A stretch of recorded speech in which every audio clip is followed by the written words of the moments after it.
Hello दोस्तों, APR live classes में आपका स्वागत है। जैसा कि आप जानते हैं, हम लोग एमपी वन रक्षक एग्ज़ाम के लिए डेली 50 क्वेश्चन की महत्वपूर्ण सीरीज चला रहे हैं। तो आज भी वही सीरीज लेकर आए हैं। यदि आप आज पहले दिन इस वीडियो में आए हैं तो इस वीडियो को देखने से पहले इसके पहले भी 5 क्लासेस हो चुकी हैं। आप उन क्लासेस को कंप्लीट करिए, तब ये वीडियो सीरियल से देखते आइए। वो हमने प्लेलिस्ट जेके जीएस के नाम से बना दिया गया है, आप लोग जाकर देख सकते हैं। चलिए देरी न करते हुए हम लोग स्टार्ट करते हैं क्वेश्चन नंबर 1 से। आपको हम 10 मिनट में 50 क्वेश्चन या 15 मिनट में कराएंगे। चलिए देखते हैं क्या दिया गया है। यांडोवो की संधि किस वर्ष हुई थी जिसने प्रथम आंग्ल बर्मा युद्ध को समाप्त किया था? तो बताइए यांडोवो की संधि किस वर्ष हुई थी? तो इसका राइट ऑप्शन हो जाएगा बी, 1826 में हुई थी। चलिए क्वेश्चन नंबर नेक्स्ट चलते हैं। क्वेश्चन नंबर 2, बिहार में कर्नाट वंश का संस्थापक कौन था? तो बताइए कौन था इसका राइट ऑप्शन? तो इसका जो राइट ऑप्शन हो जाएगा सी, नान्यदेव बिहार में कर्नाट वंश का संस्थापक थे। चलिए नेक्स्ट चलते हैं। क्वेश्चन नंबर 3, तबकात ए नासरी पुस्तक के लेखक कौन है? तो बताइए तबकात ए नासरी पुस्तक के लेखक कौन है? तो इसका राइट ऑप्शन हो जाएगा सी, मिनहाज उस सिराज जी हैं। चलिए नेक्स्ट चलते हैं। क्वेश्चन नंबर 4, देखिए क्या कह रहा है। भारतीय संविधान का कौन सा अनुच्छेद अंतर्राज्यीय परिषद के गठन का प्रावधान करता है? तो बताइए कौन सा अनुच्छेद अंतर्राज्यीय परिषद के गठन का प्रावधान करता है? तो इसका राइट ऑप्शन हो जाएगा बी, 263 अनुच्छेद अंतर्राज्यीय परिषद का गठन करता है। चलिए नेक्स्ट चलते हैं। क्वेश्चन नंबर 5, किस संविधान संशोधन द्वारा सहकारी समितियों को संवैधानिक दर्जा दिया गया था? तो बताइए किस संशोधन द्वारा? तो इसका राइट ऑप्शन हो जाएगा सी, 97वें संविधान संशोधन द्वारा सहकारी समितियों को दिया गया था। चलिए नेक्स्ट चलते हैं। क्वेश्चन नंबर 6, जनहित याचिका की अवधारणा किस देश से उत्पन्न हुई? तो बताइए जनहित याचिका की अवधारणा किस देश से आई? तो इसका राइट ऑप्शन हो जाएगा सी, यूएसए से आई है। कहाँ से? यूएसए से। चलिए नेक्स्ट चलते हैं। क्वेश्चन नंबर 7, क्या कह रहा है समझिए। भारत में पहली बार लोकपाल शब्द का प्रयोग किसने किया था, या किस समिति ने किया था? तो लोकपाल शब्द का प्रयोग किस समिति ने किया था? तो इसका राइट ऑप्शन हो जाएगा ए, LM सिंघवी समिति ने किया था। चलिए नेक्स्ट चलते हैं। क्वेश्चन नंबर 8, 1620 में अंग्रेजों ने बिहार में अपनी पहली फैक्ट्री कहाँ स्थापित की थी? तो बताइए कहाँ स्थापित की थी? तो इसका राइट ऑप्शन हो जाएगा बी, पटना आलमगंज में स्थापित की थी। चलिए नेक्स्ट चलते हैं। क्वेश्चन नंबर 9, क्या कह रहा है। लौह और रक्त की नीति की अपनाने वाला दिल्ली का कौन सा सुल्तान था? तो बताइए कौन सा सुल्तान लौह और रक्त की नीति अपनाया था? तो इसका राइट ऑप्शन हो जाएगा सी, बलबन ने रक्त और लौह की नीति अपनाई थी। चलिए नेक्स्ट चलते हैं। क्वेश्चन नंबर 10, भूमिज विद्रोह 1832-33 का नेतृत्व किसने किया था? तो बताइए किसने किया था? तो इसका राइट ऑप्शन हो जाएगा सी, गंगा नारायण सिंह ने किया था। चलिए नेक्स्ट चलते हैं। क्वेश्चन नंबर 11, तो देखिए 11 में क्या दिया गया है। लॉरेंज वक्र और गिनी गुणांक क्या मापते हैं? तो बताइए लॉरेंज वक्र और गिनी गुणांक क्या मापते हैं? तो इसका राइट ऑप्शन हो जाएगा बी, आय की असमानता मापते हैं। क्वेश्चन नंबर 12, स्टैगफ्लेशन का अर्थ क्या है? तो बताइए स्टैगफ्लेशन का क्या अर्थ है? तो इसका राइट ऑप्शन हो जाएगा ए, उच्च मुद्रास्फीति और उच्च बेरोजगारी। चलिए क्वेश्चन नंबर 13, क्या कह रहा है समझिए। भारत की प्रथम पंचवर्षीय योजना किस मॉडल पर आधारित थी? तो बताइए प्रथम पंचवर्षीय योजना किस मॉडल पर आधारित थी? तो इसका राइट ऑप्शन हो जाएगा बी, हैरोल्ड डोमर मॉडल पर आधारित थी। चलिए क्वेश्चन नंबर 13 के बाद अब 14, देखिए क्या कह रहा है। चलिए, पिच ब्लेंड किस रेडियोधर्मी तत्व का मुख्य अयस्क है? तो बताइए पिच ब्लेंड किसका अयस्क है? तो इसका राइट ऑप्शन हो जाएगा सी, यूरेनियम का पिच ब्लेंड अयस्क है। चलिए नेक्स्ट चलते हैं। क्वेश्चन नंबर 15, क्या कह रहा है समझिए। प्रकाश के पूर्ण आंतरिक परावर्तन का उदाहरण कौन सा नहीं है? तो बताइए कौन सा प्रकाश के पूर्ण आंतरिक परावर्तन का उदाहरण नहीं है? तो इसका राइट ऑप्शन हो जाएगा डी, तारों का टिमटिमाना। चलिए नेक्स्ट चलते हैं। क्वेश्चन नंबर 16, ल्यूमेन किसकी एसआई इकाई है? तो बताइए ल्यूमेन किसकी एसआई इकाई है? तो इसका राइट ऑप्शन हो जाएगा बी, ज्योति फ्लक्स की एसआई इकाई है। चलिए नेक्स्ट चलते हैं। क्वेश्चन नंबर 17, हेबर प्रक्रिया द्वारा अमोनिया निर्माण के में किस उत्प्रेरक का उपयोग किया जाता है? तो बताइए अमोनिया निर्माण में उत्प्रेरक का काम क्या कौन करता है? इसका राइट ऑप्शन हो जाएगा सी, लोहा, आयरन करता है Fe। चलिए question number next, question number 18 देखिए क्या कह रहा है। भोपाल गैस त्रासदी 1984 में किस गैस का रिसाव हुआ था? तो बताइए भोपाल गैस त्रासदी में किस गैस का रिसाव हुआ था? तो इसका राइट ऑप्शन हो जाएगा बी, मिथाइल आइसोसाइनाइड का रिसाव हुआ था। चलिए नेक्स्ट करते हैं। क्वेश्चन नंबर 19 देखिए क्या कह रहा है। मानव शरीर की किस ग्रंथि को जैविक घड़ी कहा जाता है? तो बताइए किस ग्रंथि को जैविक घड़ी कहा जाता है? तो इसका जो राइट ऑप्शन हो जाएगा सी, पीनियल ग्रंथि को जैविक घड़ी कहा जाता है। चलिए नेक्स्ट चलते हैं। क्वेश्चन नंबर 20, पेलाग्रा रोग किस विटामिन की कमी से होता है? तो बताइए पेलाग्रा किस विटामिन की कमी से होता है? तो ये आपका विटामिन B3 की कमी से होता है। 20 का B3 राइट हो जाएगा। चलिए नेक्स्ट चलते हैं। क्वेश्चन नंबर 21, क्लोरोफिल के केंद्र में कौन सा धातु आयन पाया जाता है? तो बताइए क्लोरोफिल के केंद्र में कौन सा धातु आयन पाया जाता है? तो इसका राइट ऑप्शन हो जाएगा बी, मैग्नीशियम पाया जाता है। चलिए नेक्स्ट चलते हैं। क्वेश्चन नंबर 22, मस्तिष्क का कौन सा भाग शरीर के तापमान को नियंत्रित करता है? तो बताइए कौन सा भाग शरीर के तापमान को नियंत्रित करता है? तो इसका राइट ऑप्शन हो जाएगा डी, हाइपोथैलेमस जो है शरीर के तापमान को नियंत्रित करता है। चलिए नेक्स्ट चलते हैं। क्वेश्चन नंबर 23, चागास रोग किस कीट के काटने से फैलता है? तो बताइए चागास रोग किस कीट के काटने से फैलता है?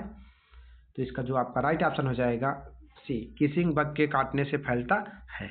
चलिए नेक्स्ट चलते हैं। क्वेश्चन नंबर 24, सिफिलिस नामक यौन संचारित रोग किस जीवाणु के कारण होता है? तो सिफिलिस बताइए किस जीवाणु के कारण होता है? तो इसका राइट ऑप्शन हो जाएगा बी, ट्रेपोनेमा पैलिडम के कारण होता है। चलिए नेक्स्ट चलते हैं। क्वेश्चन नंबर 25 क्या कह रहा है समझिए। कवक की कोशिका भित्ति किसकी बनी होती है? तो बताइए कवक की कोशिका भित्ति किसकी बनी होती है? तो इसका जो आपका राइट ऑप्शन हो जाएगा वो काइटिन की बनी होती है। सी नंबर राइट ऑप्शन हो जाएगा। चलिए क्वेश्चन नंबर नेक्स्ट चलते हैं। क्वेश्चन नंबर 26 क्या कह रहा है समझिए। गरजती चालीसा का संबंध किससे है? तो बताइए गरजता चालीसा का संबंध किससे है? तो इसका जो राइट ऑप्शन हो जाएगा बी, पछुआ पवनों से है। किससे? पछुआ पवनों से है। चलिए क्वेश्चन नंबर नेक्स्ट चलते हैं। क्वेश्चन नंबर 27 क्या कह रहा है समझिए। मारियाना गर्त जो पृथ्वी का सबसे गहरा बिंदु है किस महासागर में स्थित है? तो बताइए मारियाना गर्त किस महासागर में स्थित है? तो इसका जो राइट ऑप्शन हो जाएगा सी, प्रशांत महासागर में स्थित है। 27 का सी। चलिए नेक्स्ट चलते हैं। क्वेश्चन नंबर 28, भूमध्य रेखा को 2 बार पार करने वाली नदी कौन सी है? तो बताइए कौन सी नदी है जो भूमध्य रेखा को 2 बार पार करती है? तो इसका राइट ऑप्शन हो जाएगा कांगो नदी। सी नंबर राइट ऑप्शन हो जाएगा। चलिए नेक्स्ट चलते हैं। क्वेश्चन नंबर 29 क्या कह रहा है।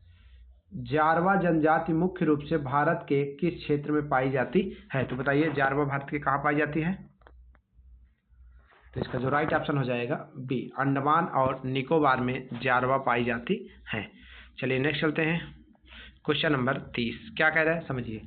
बिहार में बालसुंदरी मिट्टी मुख्य रूप से किन जिलों में पाई जाती है? तो बताइए बालसुंदरी मिट्टी किन जिलों में पाई जाती है? इसका राइट ऑप्शन हो जाएगा सी, पूर्णिया, सहरसा और दरभंगा में पाई जाती है। चलिए नेक्स्ट चलते हैं।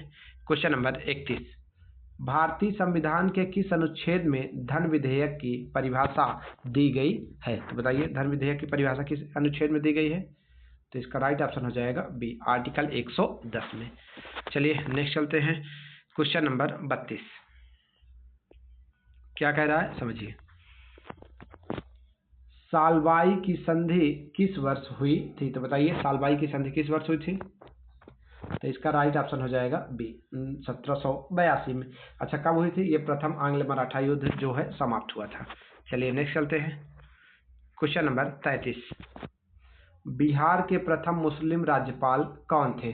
तो बताइए, बिहार के प्रथम मुस्लिम राज्यपाल कौन थे? तो इसका राइट ऑप्शन हो जाएगा ए, डॉक्टर जाकिर हुसैन जी थे। चलिए नेक्स्ट चलते हैं, क्वेश्चन नंबर 34 1928 में हिंदुस्तान सोशलिस्ट रिपब्लिकन एसोसिएशन की स्थापना कहाँ हुई थी? तो बताइए, HSRA की स्थापना कहाँ हुई थी? तो इसका जो राइट ऑप्शन हो जाएगा वो सी, दिल्ली फिरोज शाह कोटला में हुई थी। चलिए नेक्स्ट चलते हैं, क्वेश्चन नंबर 35 क्या कह रहा है समझिए। बोमडीला दर्रा भारत के किस राज्य में स्थित है? तो बताइए, बोमडीला दर्रा भारत के किस राज्य में है? तो इसका राइट ऑप्शन हो जाएगा डी, अरुणाचल प्रदेश में है। कहाँ? अरुणाचल प्रदेश में। चलिए नेक्स्ट चलते हैं, क्वेश्चन नंबर 36 क्या कह रहा है। टीटीकाका झील जो दुनिया की सबसे ऊंची नौगम्य झील है, किन दो देशों की सीमा पर स्थित है? तो बताइए, टीटीकाका कहाँ स्थित है? तो ये आपका पेरू और बोलीविया की सीमा पर स्थित है। 36 का ए नंबर राइट ऑप्शन हो जाएगा। क्वेश्चन नंबर 37 क्या कह रहा है। फिलिप्स वक्र किन दो कारकों के बीच संबंध दर्शाता है? तो बताइए, फिलिप्स वक्र किन के बीच दर्शाता है? तो इसका जो राइट ऑप्शन हो जाएगा वो मुद्रास्फीति और बेरोजगारी के बीच दर्शाता है। चलिए क्वेश्चन नंबर नेक्स्ट चलते हैं, क्वेश्चन नंबर 38 भारतीय रिजर्व बैंक का राष्ट्रीयकरण किस वर्ष किया गया था? तो बताइए, राष्ट्रीयकरण किस वर्ष किया गया था? तो इसका राइट ऑप्शन हो जाएगा सी, 1949 में किया गया था। चलिए नेक्स्ट चलते हैं, क्वेश्चन नंबर 39 टांका किन दो धातुओं के मिश्र धातु है? तो बताइए, टांका किन दो धातुओं के मिश्र धातु है? तो इसका राइट ऑप्शन हो जाएगा ए, सीसा और टिन की है। चलिए नेक्स्ट चलते हैं, क्वेश्चन नंबर 40 तो देखिए क्वेश्चन नंबर 40 क्या है। हाइड्रोजन के उस समस्थानिक का नाम बताइए जिसमें एक प्रोटॉन और दो न्यूट्रॉन होते हैं। तो बताइए, उस हाइड्रोजन का कौन सा समस्थानिक होगा? तो इसका जो राइट ऑप्शन हो जाएगा वो सी, ट्रिटियम है। कौन सा? ट्रिटियम। चलिए नेक्स्ट चलते हैं, क्वेश्चन नंबर 41 क्या कह रहा है। लसिका में लाल रक्त कोशिकाओं आरबीसी की कमी होती है, इसलिए इसका रंग कैसा होता है? तो बताइए, लसिका का रंग कैसा होता है? तो इसका राइट ऑप्शन हो जाएगा रंगहीन या सफेद होता है। चलिए क्वेश्चन नंबर नेक्स्ट चलते हैं, क्वेश्चन नंबर 42 क्या कह रहा है। मानव शरीर की सबसे बड़ी श्वेत रक्त कोशिका कौन सी है? तो बताइए, कौन सी है सबसे बड़ी श्वेत रक्त कोशिका मानव शरीर की? तो इसका जो राइट ऑप्शन हो जाएगा वो हो जाएगा बी, 42 का बी, मोनोसाइट। चलिए नेक्स्ट चलते हैं, क्वेश्चन नंबर 43 क्या कह रहा है। देखिए, बिहार में सदाकत आश्रम की स्थापना किसने की थी? तो बताइए, बिहार में सदाकत आश्रम की स्थापना किसने किया था?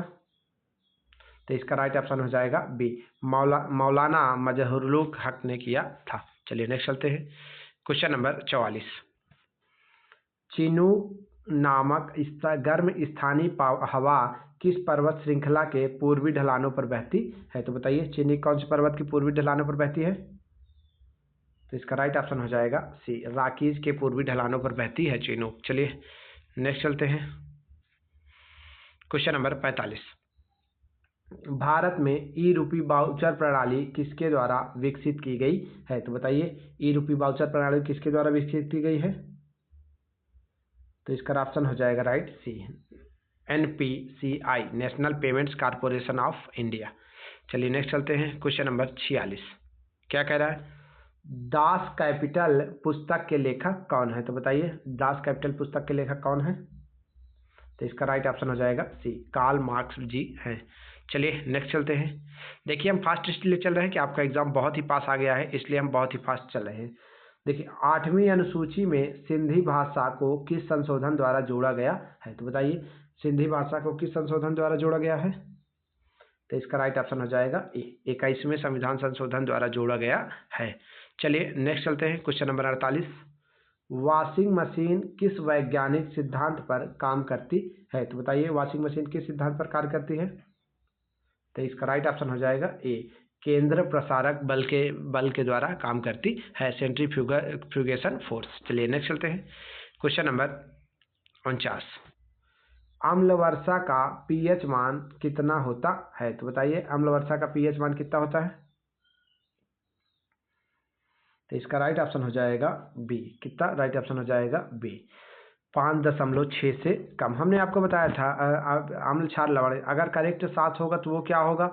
उदासीन। 7 से अधिक होगा तो क्या होगा? क्षारीय। और 7 से कम होगा तो क्या होगा? अम्लीय। तो ये 7 से कम है तो इसलिए ये होगा। चलिए नेक्स्ट चलते हैं, क्वेश्चन नंबर 50। क्या कह रहा है समझिए। इंडियन सोशियोलॉजिस्ट नामक पत्रिका लंदन में किसने शुरू की थी? तो बताइए इंडियन सोशियोलॉजिस्ट नामक पत्रिका लंदन में किसने शुरू किया था? तो इसका राइट ऑप्शन हो जाएगा बी, श्याम कृष्ण वर्मा जी ने शुरू किया था। चलिए नेक्स्ट चलते हैं, क्वेश्चन नंबर 51। बिहार के किस शासक ने शेरशाह की उपाधि धारण की थी? तो बताइए किस शासक ने शेरशाह की उपाधि धारण की थी? तो उसने की थी फरीद खान ने। बी नंबर राइट हो जाएगा। इसी को शेरशाह सूरी भी कहा जाता है। चलिए नेक्स्ट चलते हैं,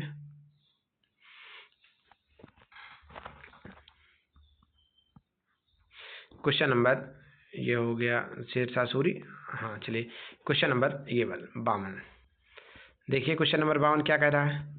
भारतीय संविधान का अनुच्छेद 371 जी किस राज्य के लिए विशेष प्रावधान करता है? 371 जी कौन सा राज्य के लिए करता है? तो इसका राइट ऑप्शन हो जाएगा बी, मिजोरम के लिए करता है। चलिए नेक्स्ट चलते हैं, क्वेश्चन नंबर 53। सरकारिया आयोग का संबंध मुख्य रूप से किससे था? तो सरकारिया आयोग का संबंध किससे था? तो सरकारिया आयोग का संबंध केंद्र राज्य संबंध से था। बी नंबर राइट ऑप्शन हो जाएगा। चलिए नेक्स्ट चलते हैं, क्वेश्चन नंबर 54। ऊतकों के अध्ययन को सामान्य विज्ञान की किस शाखा में रखा जाता है? ऊतक का अध्ययन क्या कहलाता है बताइए? तो ऊतक का अध्ययन आपका हिस्टोलॉजी कहलाता है। बी नंबर राइट ऑप्शन हो जाएगा। चलिए नेक्स्ट चलते हैं, क्वेश्चन नंबर 55। बुकर पुरस्कार जीतने वाली पहली भारतीय महिला कौन थी? तो बताइए बुकर पुरस्कार जीतने वाली पहली भारतीय महिला कौन थी? तो इसका राइट ऑप्शन होगा बी, अरुंधति राय जी हैं। चलिए नेक्स्ट चलते हैं, क्वेश्चन नंबर 56। क्या कह रहा है समझिए। कोल्लेरू झील भारत के किन दो नदियों के डेल्टा के बीच स्थित है? तो बताइए कोल्लेरू झील किन दो डेल्टा के बीच स्थित है? तो इसका राइट ऑप्शन हो जाएगा सी, गोदावरी और कृष्णा के बीच स्थित है। चलिए नेक्स्ट चलते हैं, क्वेश्चन नंबर 57। चलिए आज के लिए इतना ही क्वेश्चन, चलिए इसे देख लेते हैं। 2 ही क्वेश्चन बचा ही है, देख लेते हैं 3। बिहार का कौन सा जिला लीची के उत्पादन में सबसे आगे है और उसे जीआई टैग भी प्राप्त है? तो बताइए कौन सा जिला? तो इसका राइट ऑप्शन हो जाएगा बी, मुजफ्फरपुर को प्राप्त है। चलिए नेक्स्ट चलते हैं, क्वेश्चन नंबर 58। एशियाई विकास बैंक एडीबी का मुख्यालय कहाँ है? तो बताइए एडीबी का मुख्यालय कहाँ है? तो ये फिलीपींस की राजधानी कहाँ है? मनीला। 58 का सी राइट ऑप्शन हो जाएगा। चलिए क्वेश्चन नंबर 59। प्लाज्मा पदार्थ की कौन सी अवस्था है? तो बताइए प्लाज्मा पदार्थ की कौन सी अवस्था है? तो इसका राइट ऑप्शन हो जाएगा डी, प्लाज्मा पदार्थ की चौथी अवस्था है। चलिए नेक्स्ट चलते हैं, question number 60। Vernacular press act 1878 को किस वायसराय ने रद्द किया था? तो वर्नाकुलर प्रेस एक्ट को किसने रद्द किया था? तो इसका राइट ऑप्शन हो जाएगा बी, लॉर्ड रिपन ने रद्द किया था। तो चलिए आपके एग्जाम को बहुत ही कम दिन बचे हुए, इसलिए हम बहुत ही जल्द आपको 50 क्वेश्चन केवल 10 से 15 मिनट में ही कराएंगे। चलिए थैंक